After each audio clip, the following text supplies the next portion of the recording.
Still zero result. So hi everyone, last day আমি বলেছিলাম যে 7 ডেজ একটা চ্যালেঞ্জ আমি নেবো, যেখানে কিনা 7 ডেজ আমি বিভিন্ন রকম স্কিল শিখে তার থ্রু ডিজিটালি গ্রো করবো, রেজাল্ট ক্রিয়েট করবো এবং 10K রেজাল্ট ক্রিয়েট করবার চ্যালেঞ্জ নিয়েছিলাম। বাট স্টিল আজকে জিরো রেজাল্ট, বিকজ বেশ কিছু ইস্যুর কারণে, বেশ কিছু রেসপন্সিবিলিটির কারণে আমি আমার ড্রিমকে ফেস করতে পারিনি।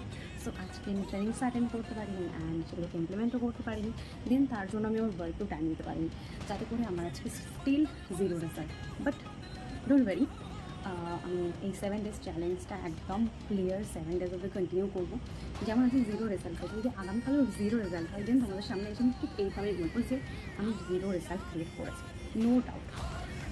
এতটা ক্লিয়ারলি তোমাদের সামনে সমস্ত কিছু বলছি, তার কারণ তোমাদের কাছে যদি ক্লিয়ার হয় যে এখানে শুধুমাত্র জয়েন করলে অটোমেটিক্যালি রেজাল্ট ক্রিয়েট করা পসিবল না, এটা কখনোই পসিবল না।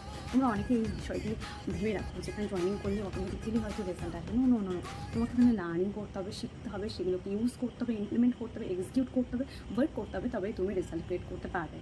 সো যেটা কিনা আজকে আমার পক্ষে পসিবল হয়নি, দেন তার জন্য স্টিল জিরো রেজাল্ট।